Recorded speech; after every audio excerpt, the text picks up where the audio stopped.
so you guys can see this later on. Okay, so we're looking at solubility when it comes to the gas.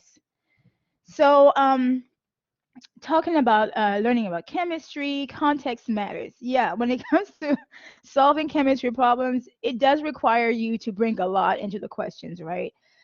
In this section here, solubility, I mean, we talked about molarity or concentration in 1411, right?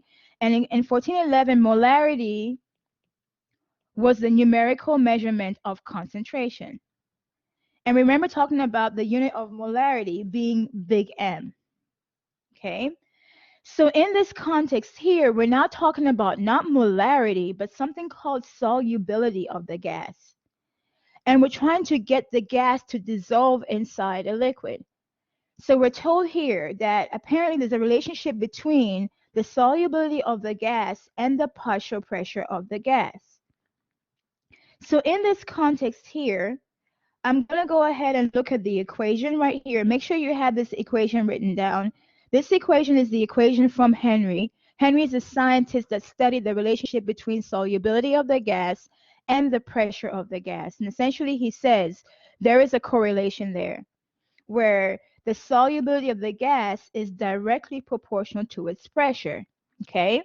Now, I keep telling you guys about people in business or business-minded people learning the science and then going out there and monetizing it.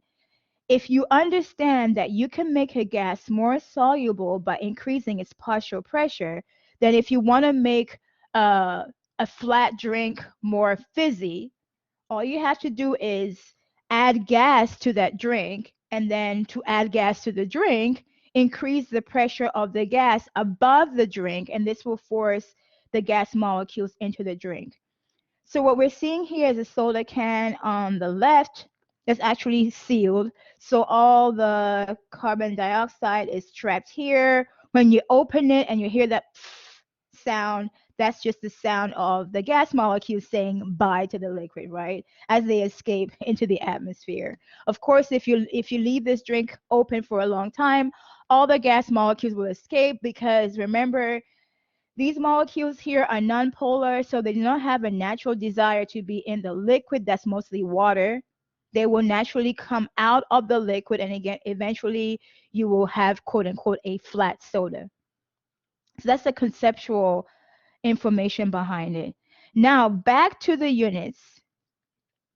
Kh is Henry's constant, and remember the constants in chemistry, not all of them, but well, majority of them have units. I'll say about 90% of them have units. The rest of them don't.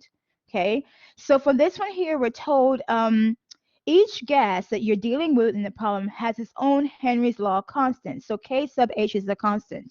That's this right here. Remember, S is solubility of the gas, P is partial pressure of the gas. Partial pressure just means it's the pressure above the liquid, right? And then we're told here, Kh for CO2 is this number. So we're going to be solving a problem with CO2. So you want to write the Kh or K sub H down. That's 3.4 times 10 power negative 2 molar over atmosphere. Okay? So looking at this, since looking at this equation right here, we can actually get the relationship between S, P, and Kh. If we try to solve for Kh, we get solubility of the gas over pressure of the gas is equal to K sub H. Okay, so the units here shows us a value for Kh, 3.0 times 10 power negative 2 big M over ATM. That just means solubility is measured in molar, pressure is in atmospheres, right? So it's okay for you to think of solubility like molarity, like the concentration in this context, okay? Since I don't have a very good memory, or I memorize differently from other people, I use logic a lot to memorize, or I try to connect concepts to memorize, because just dry memorizing doesn't work very well for me. For me, it was important to know that solubility was the one that was molar. It was like a concentration in this context, and the pressure of the gas was atmosphere. So then all the units reconcile with each other. So then we're moving on to this problem here, and it says, what pressure of carbon dioxide is required to maintain carbon dioxide concentration. So when I'm using the term concentration here, remember, I'm thinking, oh, solubility, S, right, at 0.12 molar at 25 degrees Celsius. So we're given this question here. Let me erase all the markings I've written. And part of the reason why I was trying to have some kind of word connection was because back in my days, way, way back in my days, we didn't have the internet. I mean, okay, what I mean is the internet was invented and everything, but it wasn't the way it is right now, where you have access to all this information. So if you wanted to get some practice, you had to go to the library, borrow a book, and work out all these problems. Well, in the library, the books have different terminology. And if you don't understand the terminology and how it relates to what you just learned, you get lost, right? So here they're asking us, what is the pressure? So we're looking for pressure. For right now, I'm going to assume I don't know the units, right? That is required to maintain carbon dioxide concentration. Remember, I told you concentration goes with 0.12. They didn't use the word solubility. But since I remember solubility is M like concentration, when I see the word concentration here, I mentally correct this to solubility. So S of the gas is 0.12 molar. And the temperature is 25 degrees Celsius. So I remember the equation we had from up here, right? Which is, oops, oh no, which is solubility of the gas is equal to Henry's law's constant times pressure of the gas. I told you guys to write the Henry's law's constant here, so I wrote it down too. So K sub H is equal to 3.4 times 10 power negative 2. In a question, they will give you the Henry's law constant unless you're solving for it, okay, over ATM. So here's the thing. Before I set up my problem, I do a quick mapping, right? I want to check to make sure my units work for dimension analysis. Since M goes with M, that maps out. That means that the pressure I am solving for would have to be in ATM for these to map out. Okay? Now I'm ready to solve for P gas. To solve for P gas, I'm just going to divide this by KH. Divide this by KH. Cancel this out. And essentially says to get P gas, all I have to do is take solubility of the gas in molarity divided by K sub H. So this number here, my molarity or solubility is 0.12 molar divided by 3.4 times 10 power negative 2 m over atmosphere. So if I get my answer in atmosphere, I did my math right. Well, hypothetically, right? At least I set it up right. So I'm going to look at my units first before I do the math. Molar over molar cancels out. I'm left with a unit. My unit is ATM, but the ATM is a denominator of a denominator, right? So essentially, the denominator of the denominator ends up being the numerator. So my setup is correct. I'll get my answer in atmospheres. Now I have to do my math. The math will be 0.12 divided by, I like to use parentheses with scientific notation because I have a cheap calculator, 3.4 exponent negative 2 to the right, close parentheses. And my answer is 3.5 atmosphere. I'm trying to round it up. This is 2 sig figs, right? 2 sig figs, 2 sig figs. So 3.5 atmosphere, that's the pressure of the gas. Okay? I could say pressure of CO2. So let's see what they have. Oh, they don't work it out here. Once again, here's a table showing you all the different Henry law constants. And so we have that here. Oh, over here, the number we had was, it was 3.4 over here. And I just realized the table is slightly different. It's 3.2. Let me see what they use. It's back to 3.4. Okay, so one of these is not right. I don't know. It says 3.2. This table is a picture. I cannot change it. It came with the slides. So let's assume this one is not right. Okay. I didn't even realize this before until right now that those don't match. They're using 3.4 in the calculation, so I'm more inclined to think this is the correct one, 3.4. Okay. And we get 3.5 here. Hmm.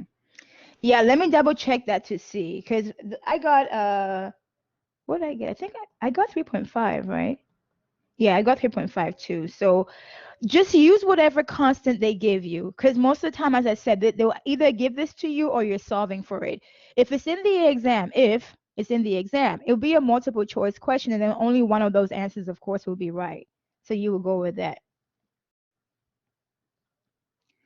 Okay. So now we're looking at concentration. So 1411, we kind of stepped into just the preview of what a concentration was. And in 1411, we described dilute and concentrated solutions and how they're different. Essentially, we said, as we said before, solutions when you have solute and solvent, right? And the concentration in 1411, the numerical value was molarity. So instead of using the descriptive word concentrated or dilute, if you use molarity, the molarity is a number that tells you whether the solution is relatively more dilute or more concentrated. In 1411, we define molarity as equal to number of moles of solute. The units here was moles over liters of solution. And maybe 1411 was a long time ago, but here we get to review it, right? Moles of solute, and of course the symbol here was M, big M. Moles of solute over liters of solution. So make sure you have this written down. It's important to know that it's just the moles of solute component only. The one that's put in the liquid, right? Or the one that's put in the smaller amount that's put in the larger amount. Solution is the sum of the solute and the solvent. So real quick to recap this, remember that solute is the lesser component as you're making the solution. Like if you're adding sugar to water, solute will be your sugar. And then the solvent is the greater component. That will be your water. And this is a greater component. When you stir it up and you mix it up and you get your solution, this is essentially the sum of both. So mathematically, you want to remember, I'll call this sugar water. Sugar water. You want to remember the solute and the solvent equal solution. Okay. Remember, chemistry is a problem-solving class, right? It's kind of like I don't want to call it a mental boot camp, but it kind of feels like that. It's a mental boot camp. The goal is to kind of work different mental muscles. I knew you were gonna say something. The goal here is to develop. It's kind of like if you're going to the gym to work out your different muscles. You have leg day, arm day. I don't know what other days there are, but there are many days, right? Different parts of the body. So the goal in chemistry, while you're learning the concepts, is to develop different ways of thinking, right? Mostly logic, but yeah. So they want you to remember things like solution is made from solvent and solute. Since the underlying process is also to build your problem solving ability, don't be surprised if they gave you a mass of a solution and somehow they want you to get the mass of the solvent and the solute from that. Or they gave you the mass of a solute and a solvent, and then you need the mass of a solution. So you want to think about things that way in chemistry. Problem solving mindset. Okay. So here in this slide, you got a taste of one way of numerically communicating concentration. And they're telling you in this slide, that was just the beginning. So this is like pulling the curtain back and you're like, whoa, there is more? Yes, there is more. This is what we covered in Chem 1411. And we only went this far. And you were thinking that was it. Now you have molality. little m. So we have molarity with big M, molality with little m. You have mole fraction with the symbol chi. You have mole percent, right? And so I'm going to go back to my student mode. Why do we have so many different numerical way of representing one thing, which is concentration? When you look back at different areas in science, even different areas in chemistry, these different measurements become relevant. Okay, when we're learning it, you're probably thinking, I don't see the relevance of it because you're not applying it to solve a real world problem. But if you're out there doing a certain job, these different units of concentration become important. And one size doesn't fit all, so we have these different ways of communicating concentration based on different areas of chemistry or different areas of science. Okay, so you want to make sure you write this down. So what I'm going to do is give you a moment to write these units down. So, uh, hmm, yeah, I'll let you guys write molarity if you haven't written it down. You want to know molality. So I'll be saying it slowly because sometimes I just kind of say it fast. Then molality with the L sounds like molarity with the R. I don't roll my R's enough. Not when I'm speaking English. No, it's hard. So these And would then be different no, numbers, right? They're all different numbers. they're all different ways of measuring concentration. So it will be kind of like different ways of measuring weight, right? You can do weight in America like we do pounds. Where I come from, we do weight in kilograms. And if you're weighing food, you do it in ounces, but those are all weights. They're all weights, but they're different measures of weights. Okay, so these are all concentrations, but they're different ways of measuring the concentrations. They're all numbers in the end. Okay. So just like you have pounds, you have ounces, you have tons, right? You use tons if the thing is very, very heavy. If you're measuring an elephant, you don't want to measure the elephant in kilograms. You're probably measuring the elephant in tons because the elephant is very heavy. So the different units of measurements have to do with different amounts, also different areas. But yeah, these are all concentrations. And so they will have different units, as you can see here. This one here doesn't have a unit. This is actually a percent. And we'll get to work it out. So yeah, just either take a snapshot. I don't know what you guys you're using a notebook or whatever. Take a snapshot of that. We'll come back and copy these out as we're working out problems. So hopefully that clarifies things for you, Jacob. Ish. Yeah, it does. Okay. And when we're applying this, you kind of see. So if you don't have that when we're working problems later on, you see that. And then it continues. See that in the slides that weren't accessible, this was all on one page. Yeah. With these last three parts, we don't work on these that much, not in general chemistry. But I did take a biology class one time. What was that called? Was it ecology? It was either ecology or a different kind of biology. I forget which one it was, but it was a biology class where we were discussing poisons and contaminants in foods and waters and stuff.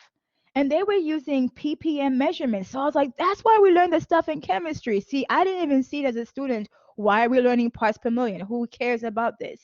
But if you look at the EPA requirements, the government allows certain contaminants in the water to ppm, ppb levels. Okay. So that means this is a very, very, very tiny amount. So when we're taking that biology class, we're talking about poisons and how they were allowed. I mean, the class was just unhinged. What? We're allowed to have this in our water or our food? And because the amounts we're using there was very, very, very small, there were parts per million of measurements or parts per billion. You couldn't use molarity because you have a very, very small number. Remember, one of the underlying goals in science is to minimize errors too. So if you use molarity here, you have a very, very small number, a very tiny number of many zeros. The chances of you making errors are very high. So I want to go ahead and continue. As we need the formula, we'll come back here and pull it from here. So we saw concentration once again. Here's your second chance to write it if you haven't written. Remember molarity with a big M. And so you can't kind of let this slide and write small m because now there's a difference, right? Big M is molarity with a R. Small m is molality with a L. So you cannot use small m here because you'll be miscommunicating that.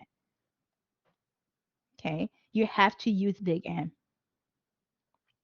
And this is moles of solute, the smaller component on top, liters of solution. The solution on the bottom will be solute plus solvent.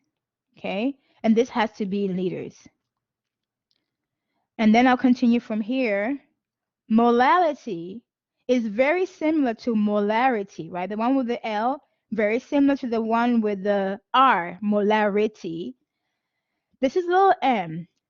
They're similar because they both start with the numerator position moles of solute. But the difference here is instead of liters of solution, you have kilograms of solvent only. Please notice this is not solution. People kind of get a little bit too comfortable and they put kilograms of solution. This is kilograms of solvent only, not kilograms of solution.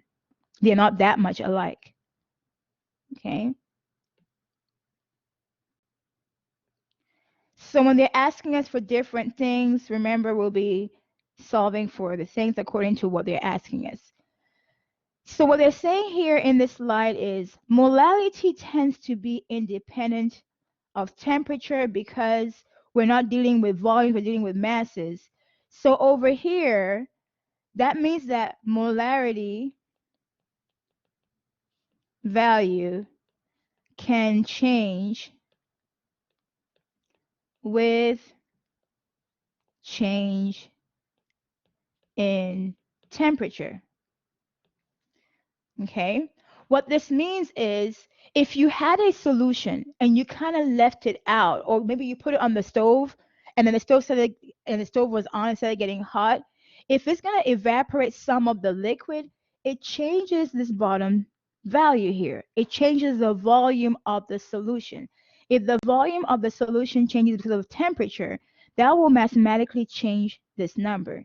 Anything that changes moles of solute or liters of solution changes this number here.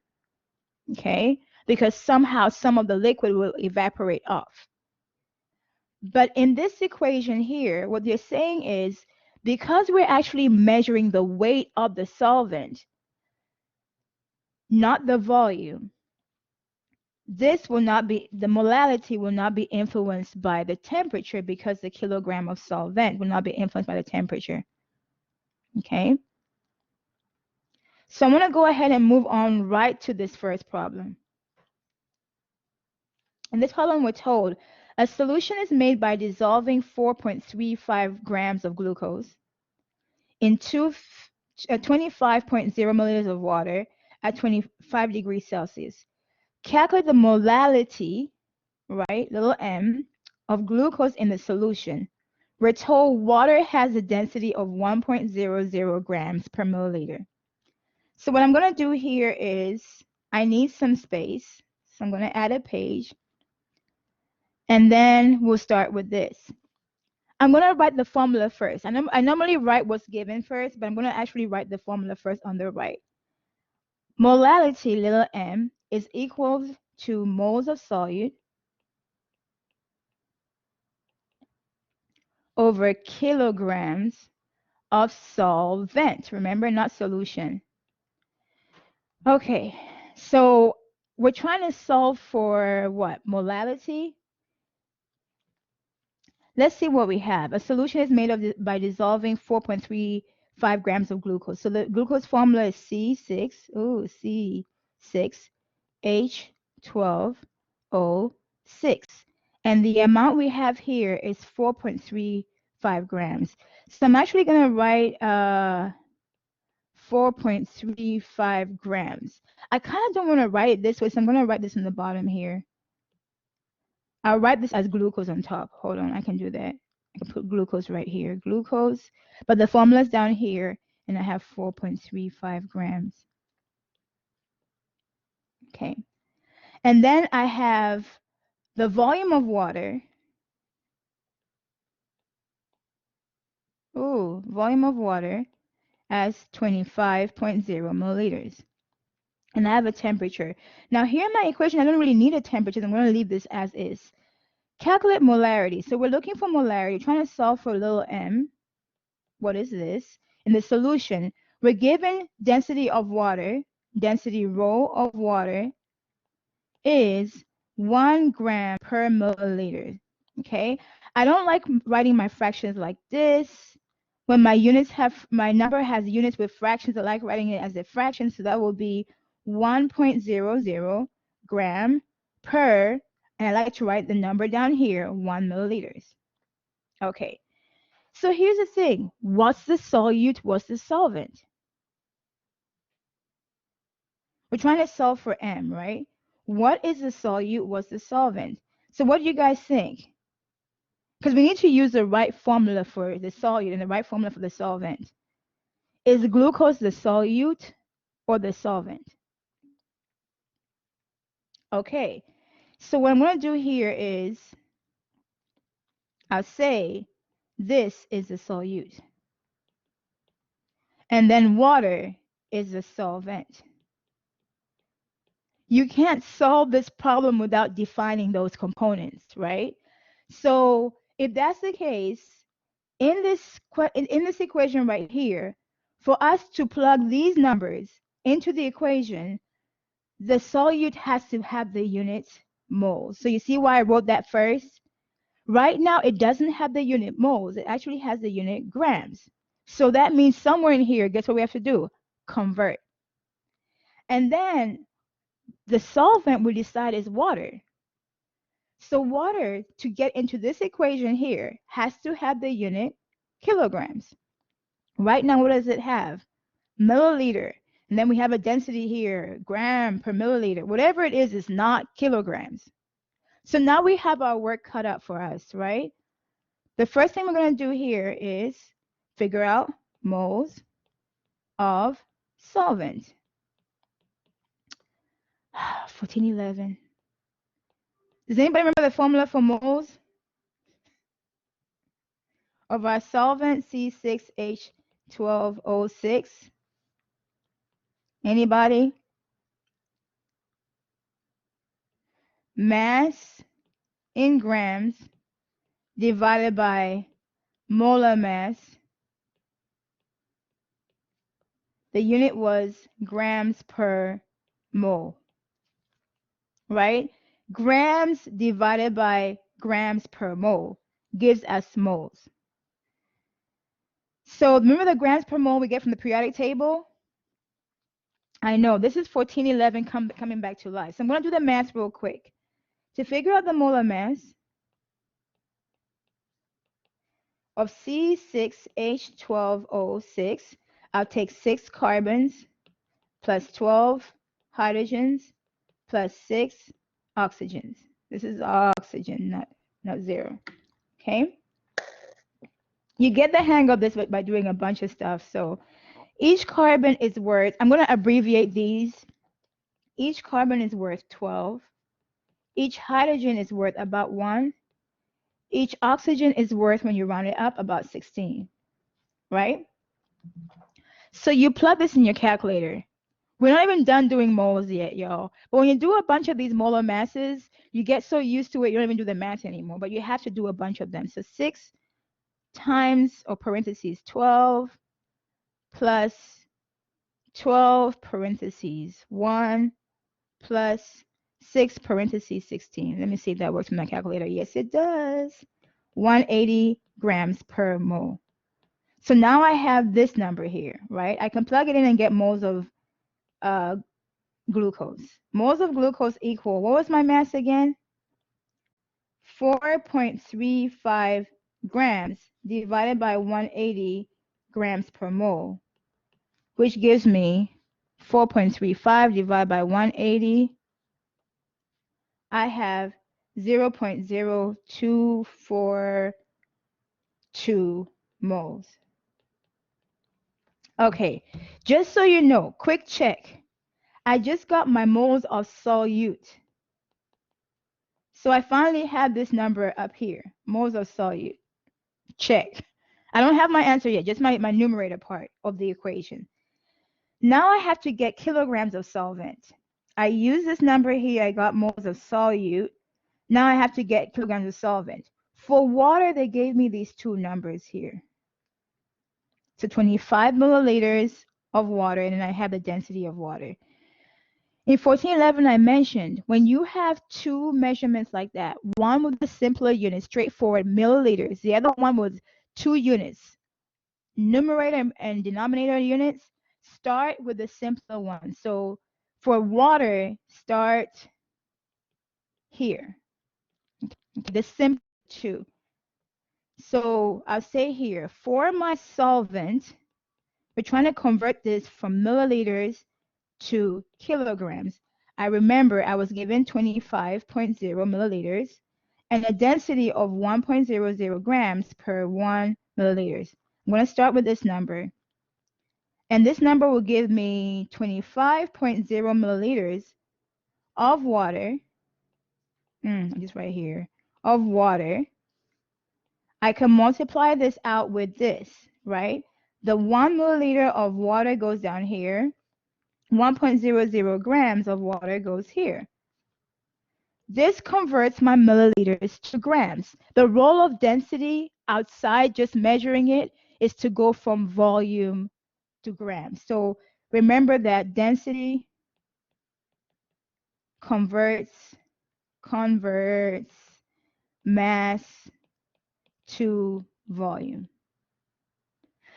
Now my goal here was to go from milliliters to kilograms, right? I'm just at grams right now. How do I go from grams to kilograms? I need one more conversion. 1 kilogram equal 1,000 grams, correct? So this conversion here allows me to use 1,000 grams down here, 1 kilogram on top, and now grams and grams cancel out, and I can get kilograms of solvent. So when I work this out, I get kilograms of solvent, and that gives me my denominator in the formula, right? Y'all, this is 1412. That's all I can say. I'll be saying that a lot. This is 1412. It's a whole deeper level chemistry. Just hang in there. I mean, it's consistent. This is just how it is. I'm multiplying all my numerator numbers to prep them, right? Divide by 1, divide by 1,000. I'm getting 0.025 kilograms. It's common in 1412 for you to need to prep your numbers before you get the formula. In 1411, they give you the numbers that you already need and you plug them in there, chug, you're done. Okay? So now that I have both the top and the bottom one, now I can get the little m. Let me write this right here. The little m is ultimately equal to 0.0242 moles of solute over 0.025 kilograms of solvent. My numbers got prepped, and I can now work them in here. 0.0242 divided by 0.025, and I got 0.968.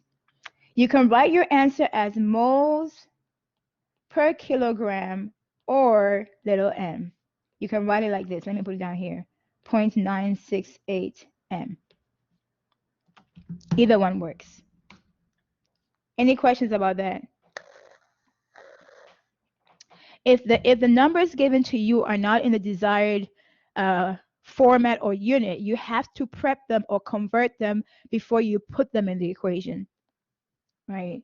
You can't just put them in there and then hope for the best. So that was our first conversion. I did tell you a little bit about parts per million or parts per solution. So what I'm going to do here is actually explain percentage. Now, if I told you that you got a 0.9% on the test, I believe I'll get an email from you. Why? What happened? Right? But you understand that the 0.9% essentially just means you got 0.9 over 100 because the percent is known as per 100, right? So in the context of chemistry, when you're told a solution has 0.9% by mass, the percent means the number you were given over 100 But the by mass is telling you what the units are. The units have to be a mass. So in context, you can use the mass to be a gram if that fits the rest of the question, gram over gram. Or if the rest of the questions, the units are written in milligrams, you can actually use zero point 0.9 milligrams over 100 milligrams or even kilograms. You just use a mass unit that fits the rest of the question. Okay?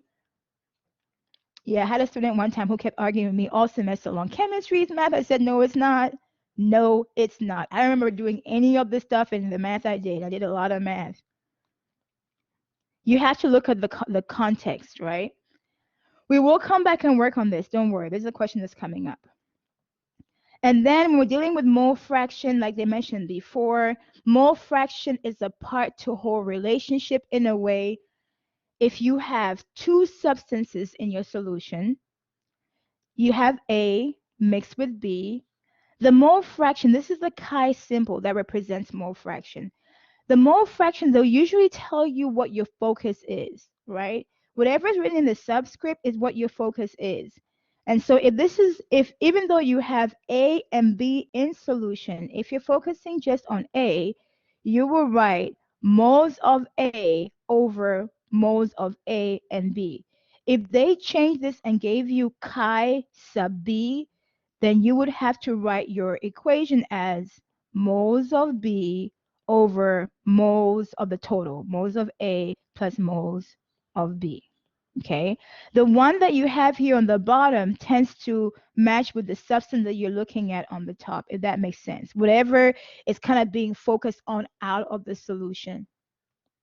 And we'll cover a question later on that relates to something like this, and I'll refer to this again. You kind of have to notice all those little things in chemistry, because I went from hating chemistry to indifference to loving it, because I didn't realize I was supposed to look at all those little things, right? It's like solving a murder mystery. Little things matter. So these small things here matter in what goes up here. When we're talking about vapor pressure and boiling later on, we'll come back and look at this equation again. We'll be working on a problem that has to do with mole percent. At that point, we will apply this formula here, take the mole fraction multiplied by 100. Right now, I'm just mentioning it, so don't worry necessarily about writing everything down. You can watch the video later on and then pause as needed, and then, write things down in detail. For right now, I'm just kind of introducing the formulas. So here's the problem that we're working on. Let me add a page, maybe two. I'll add a page for right now. In this problem, we're using parts by mass in calculation. I really don't even want to focus on the title of the problem, because I want us to learn how to solve the problem without having that hint, right?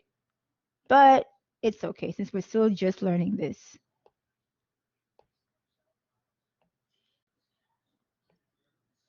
Open. Okay, so here. Now here they're saying what volume in milliliters. Oh, here's another one of those word problems in chemistry, right?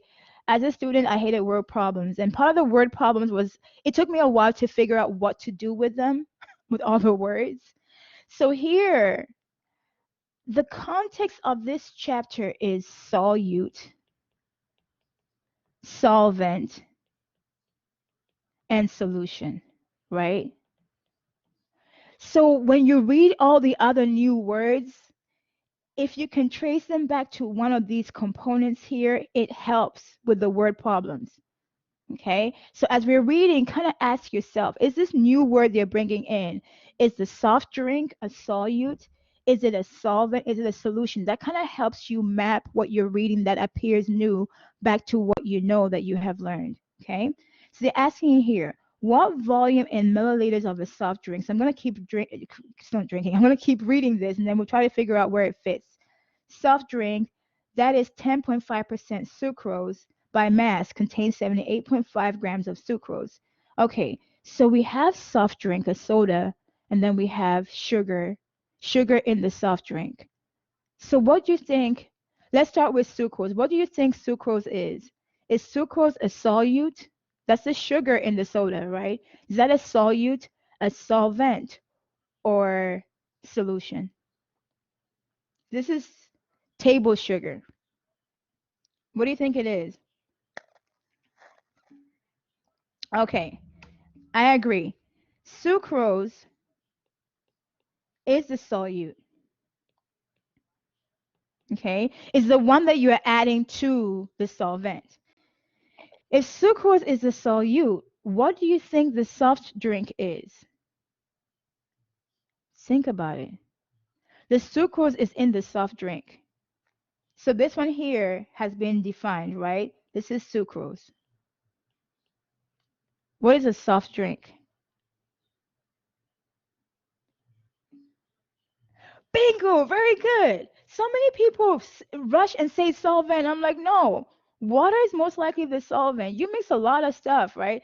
When you mix the sucrose and the other tasty ingredients, the solution here will be the soft drink. Yeah, good, guys. Soft drink is a solution. So now that you understand that, then it makes it easier, right, for us to kind of map this back to what we know. So in a way, I can now go back and look at that. So what volume in milliliters of a soft drink? What we're trying to figure out here is volume in unit milliliter. What they're calling soft drink is really solution, right? That's what we're looking for. What is this number here? Then we're told that the solution, aka soft drink, is equal to 10.5% of sucrose by mass. Okay, so 10.5% of sucrose by mass. I'll come back and I'll just say by mass. I'll decode this in a second. Yeah, I'll decode this in a moment once I write all my numbers down. Sucrose by mass. Okay, so I am right here, and then I have 78.5 grams of sucrose contains, right? So for sucrose, which is my solute, I have to remember what I'm writing, aka sucrose. This is 78.5 grams. Then I'm told here density of solution slash soft drink is equal to 1.04 grams over 1 milliliters. So because of the complexity of this, I want to write 1.04 grams of solution over, or maybe, oh, hold on a second. Let me stick, yeah, solution will be fine. Because I remember solution is soft drink, right? Solution. Because I want us to see how this works out. Solution is soft drink. Okay, and this is a solute, grams of solute or sucrose there. Okay, I need to decode percent because I cannot use percent in the formula. I have to have percent in conversion form. So remember, percent is said by mass, so it has to be grams over grams. This is the same thing as 10.5 grams over 100 grams. So we said it was sucrose in the solution, right? So the numerator is going to be sucrose or the solute. The denominator will have to be the solution, the part over the whole. Okay, so when it comes to the conversion part, this number is not important to me anymore. I converted it into a more meaningful number, which is the number on the right. Okay, so when we get our answer either as milliliter of solution or milliliter of soft drink, we're done. Now let's start. Let's make a judgment. We technically have 3 numbers to work with, right? Based on what I'm seeing here. We may need more. This is what I'm starting with. Okay, and the 3 numbers to work with, let's see. This first number, second number, third number. Number 2 seems like the simplest one. It has the simplest unit. So we will start with this. I realized my iPad moved onto the keyboard. I don't want to start pressing some weird numbers. Okay, there. I will start with my simplest number because it has the simplest units. So I'm going to start here. Don't forget the units. They drive your movements, right? 78.5 grams of solute. Solute is AKA sucrose.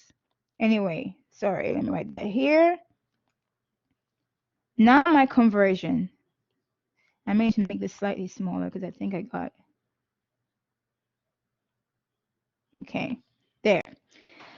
I just used this. This is done. 78.5 grams of solute. So what conversion do I pick next? I'm done with 2. Do I pick number 1 or number 3? I need something that has the word solute as a unit to put down here. That's how the dimension analysis brackets work, right? Solute, solute. So which one must I use? The first or the third? The first, because only the first one has the word solute in the unit. Exactly. Now, the way the first one is written is not useful to me. I need to flip it over so the bottom unit reads solute. So when I flip this over, now I have 10.5 grams on the bottom, 100 grams. That goes with the word solution. Okay, I just used number 1. Solute, solute cancels out. What drives my next movement is grams solution. I need something that has gram solution. It's obvious. I only have one choice, right? It's not really even a choice. I have to use 3. But how do I use 3? I gotta flip it, right?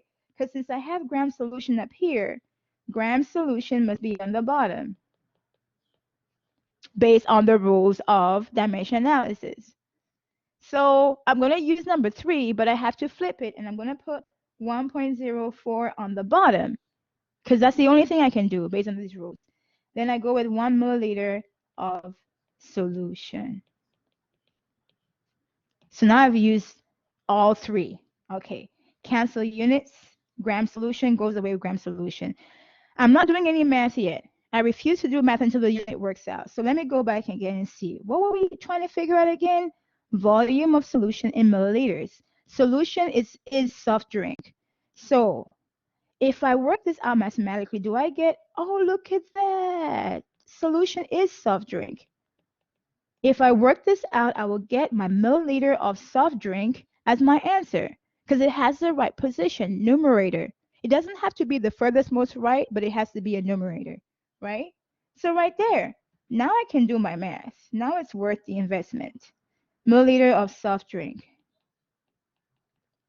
If my units did not work out, I wouldn't even bother to do the math because the math will come out wrong.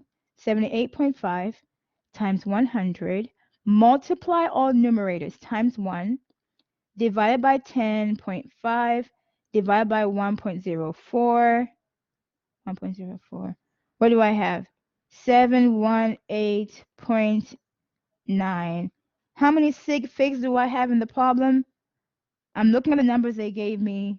This is 3, this is 3, this is 3. So I need to round this up to 719 milliliters soft drink. So that would be my answer. Could you use the formula? Probably. There'll be a lot of guessing, maybe a little bit of panicking.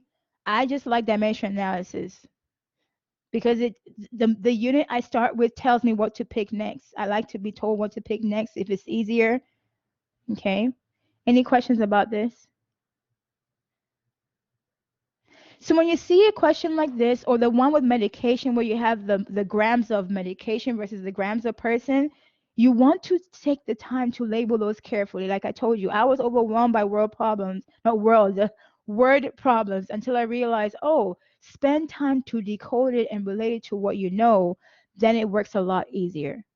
Okay. So if you're given 2 grams, like the grams of medication versus the grams of person, keep track of which grams you're dealing with, and then it makes the process seem a lot easier versus just trying to lump it all together and then hope for the best.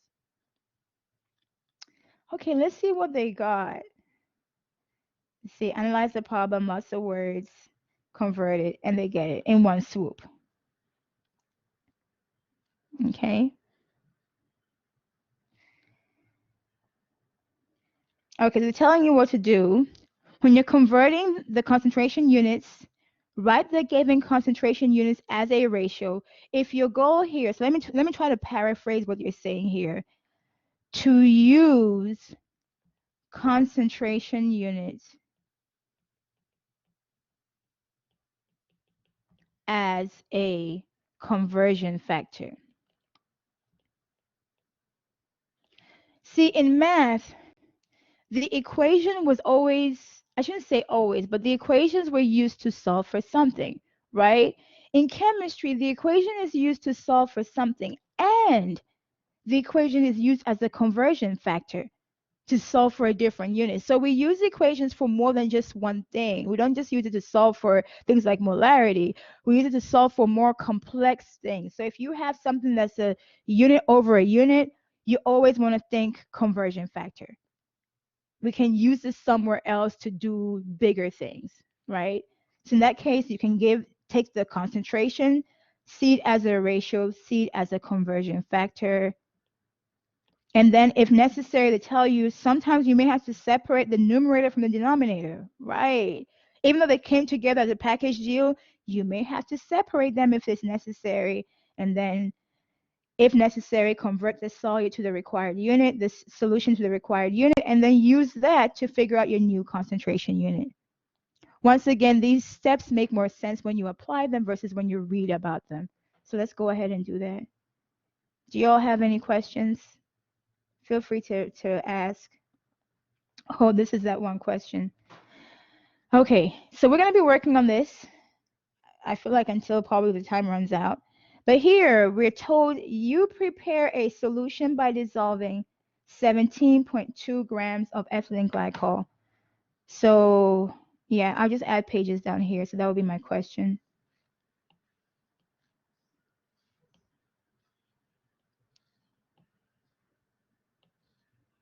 Just in case. I don't know how many pages I'm going to need. We're working on a lot. Okay, you prepare a solution by dissolving 17.2 grams of ethylene glycol. So this is antifreeze, right? In 0.500 kilograms of water. So which is our solute? Solute, our solvent, and then I guess solution since we're here.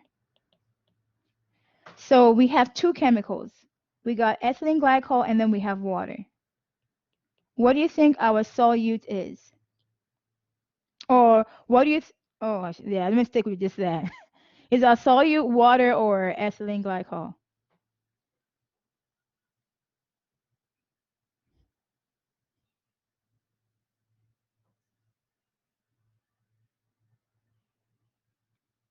Any thoughts? Solute is water.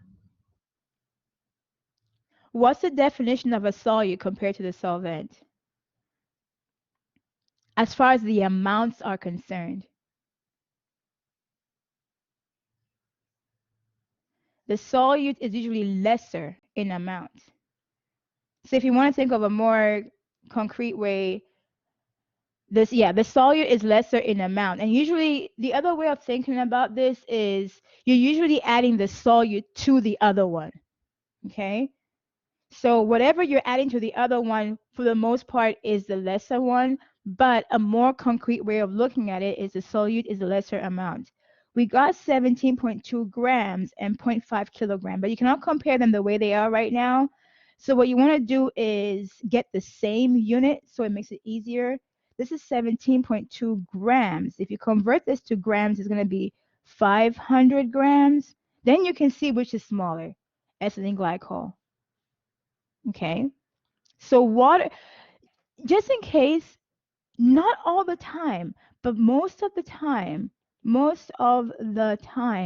water is a solvent, if that helps.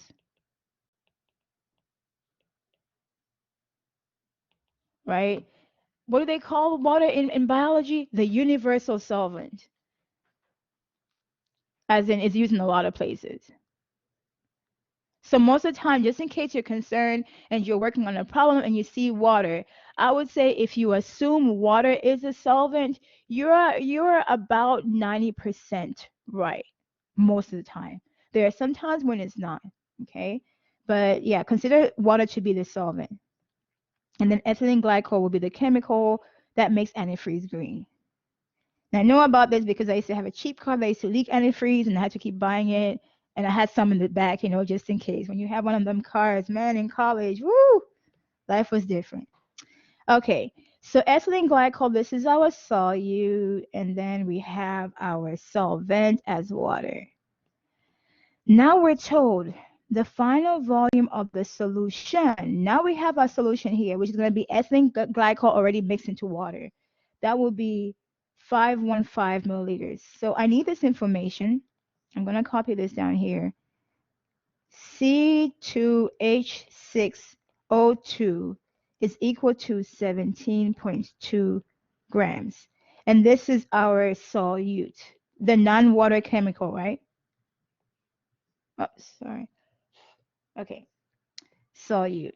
And then the water is point, oh, I'm writing the chemical on the left. Trying to stick with the format, H2O. 0.500 kilograms. Okay.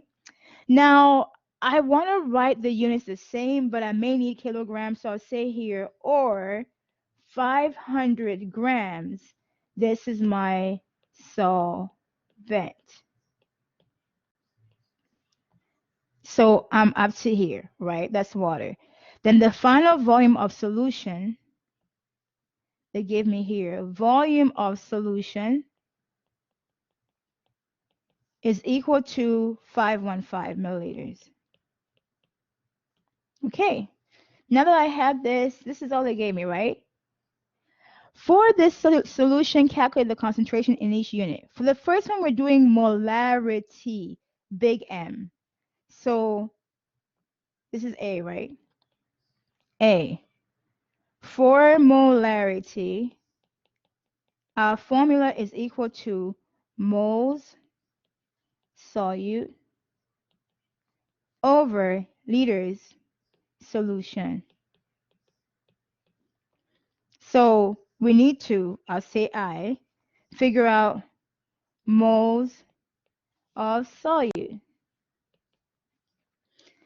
So moles of, this is our solute right here. The moles of solute, we got 17.2 grams of C2H6O2. We need to divide this by the molar mass, grams per mole of C2H6O2. So I'm going to work this and then I'm going to erase it real quick. 2 carbons plus 6 hydrogens plus 2 oxygens. 2 times 12 plus 6 times 1 plus 2. So as a student, I memorized these numbers because I got tired for looking for a periodic table. Oxygen is what, 16? So now I can plug this in here real quick. 2 parentheses 12 plus 6 parentheses 1 plus 2 parentheses 16, right? I get 62. 62. Okay, that was a means to an end. And this gives me my moles of solute. 17.2 divided by 62.277 moles of solute. Okay, so I just got the top part. Now I have to get liters of solution. Liters of solution. A lot of conversions, right? A lot of stuff that we learned in 1411 we're doing again. Oh, I got volume of solution. Yay. My volume of solution is 515 milliliters, but I have to convert it to liters. This is my goal. So I use, make sure you know the 1000 milliliter equal 1 liter. As you can see, we're using it a lot, right? So it helps for you to write it down each time because it does help you. This is our solution here. This and this cancels out. So this wasn't given in the equation. It's just one of those conversions. So right here in parentheses, conversion I'm using is 1 liter equal 1000 milliliters. Let me write myself a note here to give you guys the conversion sheet. Okay. I'll attach it to chapter. What chapter is this? 13. Chapter 13. Okay, there. So I have 515 divided by 1000. That gives you 0.515 liters. So now I have both top and bottom numbers. I can now figure out my molarity with the R. Molarity equal 0.277 moles divided by 0.515 liters. That gives me 0.277 divided by 0.515 equal 0.538 big M. First one done. I'm already feeling pumped. You're probably like, oh my goodness. Let me tell you something. Think about it this way. In this class, you build what I call mental endurance. We're done with the first one. Okay. Number two, molality. Molality is the one that has a little m, right? Or I call it B. Molality of the same solution. So for this one, our equation is moles solute over kilograms solvent. Wait a minute, didn't we already figure out moles of solute because it's the same solution? Yes, we did.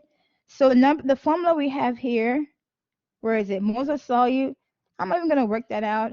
I'll just copy it from here. It's already worked out. Is it allowing me to get it all? Huh? Okay. Copy from here. It's done. Paste. Isn't this great? It's already done. Ah, I didn't copy everything. That's okay. 62 grams per mole. Yeah, same number. Now I have to find kilograms of solvent. Kilograms, where's my solvent? All the way. Oh, here, this is my solvent, right? Solvent, kilogram. I just copied this number, 0.500. Okay, I have it in kilogram form. So number 2, kilogram solvent. It was already given to me, 0.500 kilogram. So I can solve for little m. So little m in molality is 0.277 moles divided by 0.500 kilograms. Okay, so 0.277 divided by 0.500. And that gives me m equal 0.554 little m, right? And this is going to be my second one. That was a lot quicker, right? This number here, molality and molarity tends to be the closest in value, but molality tends to be larger. It's a larger, slightly larger number than molarity. As you can see there, the yellow, the highlighted yellows. Very similar, but not exactly the same. Okay, I'm done with number 2. The third one is percent by mass. Okay, so a percent, but the top and the bottom ones are both mass. Okay, so C, we're working on percent by mass. So a number over a number where both units are masses. Now, the numbers were given, most of them were grams, so I'm going to go with grams. Okay, so percent by mass is usually mass of solute, mass of the part, over mass of the solution. So mass of the part over mass of the whole. So right here, mass of solution.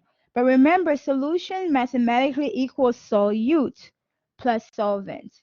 So I'm going to say this way, or mass of solute over mass solute plus mass solvent. Woo, barely got that word in there. Let me write a little better. I can do better. Mass solute plus mass solvent. Okay, So since I want to pick, and then when you take these, the ratio, it's a percent, so you have to multiply this by 100, of course, right? So times 100. I want to stick with grams. Grams is going to be a lot easier. So I'm going to get the mass of solute in grams, mass of solution in grams. So we're going to go ahead and do that.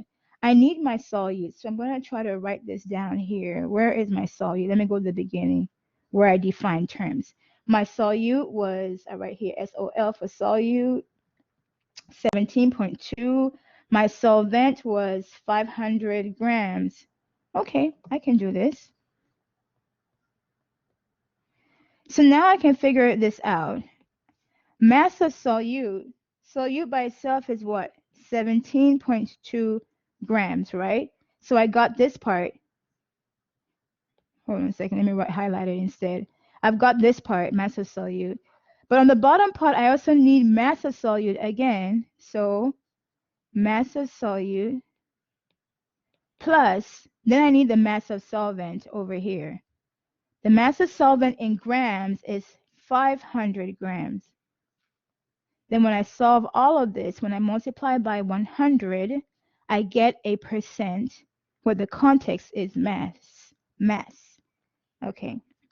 So in my calculator, I have open parentheses, 17.2 divided by another open parentheses, 17.2 plus 500, close parentheses, let's see, and then times 100. Okay, I worked it all in one swoop and I got 3.33%. Let me just double check, 17.2 divided by 17.2 plus 500, close parentheses. Yep, it gives me the same number, 3.33. And this is going to be my percent by mass. Okay, I'm on my third one. Not doing bad at all. This is me trying to encourage myself. Okay, third one. That was all about masses. Now I'm going to be doing a mole fraction. Mole fraction is mole of part over mole of whole. So I'm going to write that down when I get to part D. So part D, the formula for mole fraction, essentially this is going to be the mole of the part. If they don't tell you what the part is, it's okay to assume the solute is the part. So moles of solute, and then of course the whole is a solution, right? Over moles, I was taking solution. Moles of solute over moles of solution. Okay. Now I don't think I have the moles of solution. So what I'm going to do is rewrite this as the mole fraction that we're dealing with here will actually be moles of solute once we figure out the moles of solute. Maybe we've already solved it, over moles of solute plus moles of solvent. Remember I told you guys earlier in the beginning of this, think mathematically that to make the solution, you have to add the solute to the solvent. That's where it's coming up here on the bottom. Okay, so that will help us get the mole fraction. So I thought I had the moles of solute somewhere here. Hadn't we solved for that? Yeah, this is the moles of solute right here. I'm not even going to work it out. 0.277. I'm just going to copy the number, 0.277. So we already have the moles of solute as 0.277 moles. In other words, we have this number and this number. We just have to solve for moles of solvent. So let's see, moles of solvent. What information do we have on moles of solvent? If we have grams, we can get moles, right? Here's our solvent. All we have is grams right here, 500 grams. We can divide by molar mass to get moles. Okay, not bad. So to get moles of solvent, I'm going to figure it out like this. Moles equal mass solvent divided by molar mass. You need to remember this formula. As you can see, I keep using it when I'm trying to go from moles to mass, molar mass of solvent. So my mass of solvent was what? 500 grams. My solvent was, this is, we'll call it solvent. My solvent was H2O, it's water. Water has a molar mass of, let's see, 2 hydrogens plus 1 oxygen, 2 oxygen plus 16, this is 18, right? 18 grams per mole. So when you divide these two, you get mole.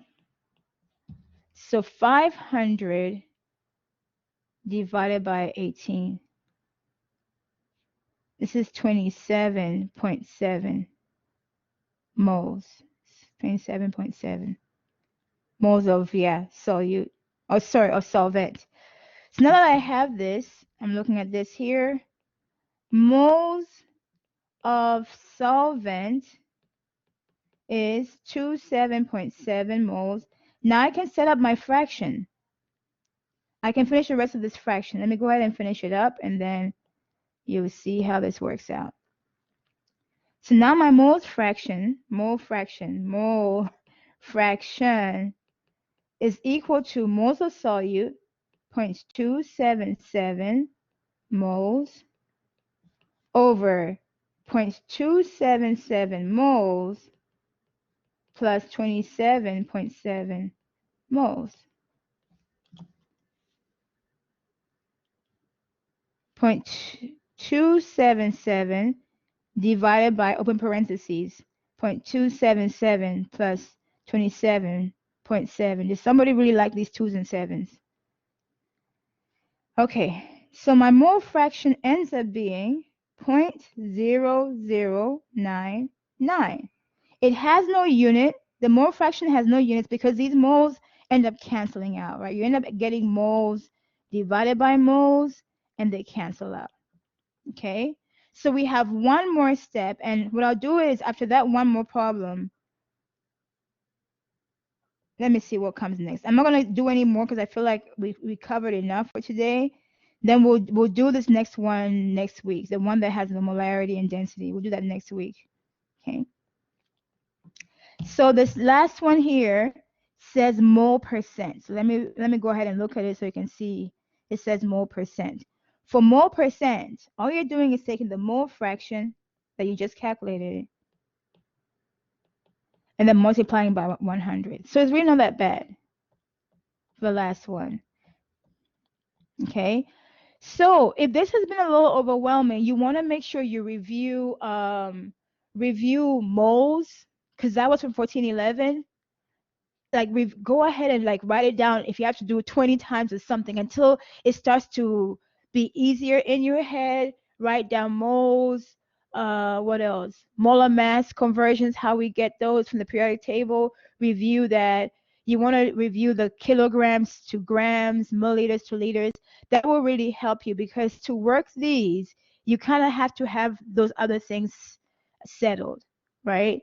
And so here I have the mole percent. Mole percent is just mole fraction times 100. So it's going to be 0.0099 times 100.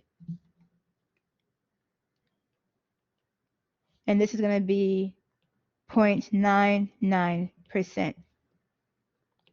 Okay. So I feel like I've covered it, even though I'm not using the whole time, that's okay. We still have a couple of days next week. I know that the deadline is Sunday. I had to put a deadline. So cover as much as you can on your homework. Please don't wait too long. As you can see, stuff is building up quick, right? Stuff is building up very quick. So please go to your homework, review this stuff, repackage it in a way that's meaningful to you. Go over the homework problems that you can go over based on what we have covered. We still have quite a few of slides to cover, but as we get into the math part, once again, with these problems, don't forget 3 components: solute, solvent, solution. Solute, solvent, solution. I feel personally that if you're able to categorize and sort them out that way, it helps you navigate through this. If you feel a little bit overwhelmed, that's natural. That's why I told you guys in the beginning that when I went through this, I'm like, OMG, what is this? But once I figured out a strategy to navigate through it, it made it less overwhelming, or the overwhelming feeling I was having became more familiar. Like, this is a normal feeling to have, right? Kind of like riding roller coasters, only I don't do that. I'm already dealing with all the stuff in chemistry. I don't need that excitement, right? This is already exciting enough for me. But the overwhelming feeling became more familiar, and I was like, okay, this is a normal feeling to have going over this. But if you review the homework questions and stuff, then come Tuesday, if you have any problems, we can go over that. Okay? Other than that, I will stop here. The rest of this stuff we'll cover next week. Does anybody have any questions about anything else? I actually have a question about lab 3. What exactly do we do if we don't have our lab set yet? Okay, I thought I sent an email about that. So if you don't, you can go ahead and read the lab and then just make notes on the lab. Just read it to be familiar with what's going on in the lab to kind of prep. You see how when I go through here, I decode stuff like that. So you're reading the lab to be familiar with it, but you can't do it because your lab kit is not here yet, right? Yeah. Make notes on the lab because it does help with the lab. It helps if you are able to read it at least 2 times. So if you read it now, of course, you can't submit anything. You can kind of read ahead and see if there's another lab that you can work on. I Okay. did give you guys in the email a list of 3 labs. I think there was an acid-base lab that's coming next that, you know, but if you do try to work on the acid-base lab, you may not really understand the concept. So the advice to you will be read the lab, make notes on the lab, and then try to work ahead for your quizzes or something. You want to get ahead in the quizzes or your homework or something so that when the lab kit does come, you can then get caught up with the lab. Okay. All right. Thank you. Yeah, so you will be behind in lab. There's nothing we can do about that. It's just based on the system we have right now. So don't worry about the lab deadlines. You will get to it when you can get to it when you have your kit, right? Yes, ma'am. Mm. Any other questions? Are the quiz is going okay? Yes. Okay. Make sure you're not clicking your way into the answer, right? If you're clicking A, B, C, D, and then you get the answer as D, you didn't understand the process. You want to make sure you understand the process when you're working it out. Take notes. If anything is challenging, write it out, what logic you use to figure it out. And then, of course, we know we can go over that if you need to. If something was challenging and you got it and you want to find out if there's a better way of doing it, you can also bring that to me and then we can figure out if there's a quote unquote better way. Okay, Okay. guys, this is all I have for today. We will meet again Tuesday next week. All right. Thank you. Okay, you're welcome. Have a nice weekend. You too. Okay.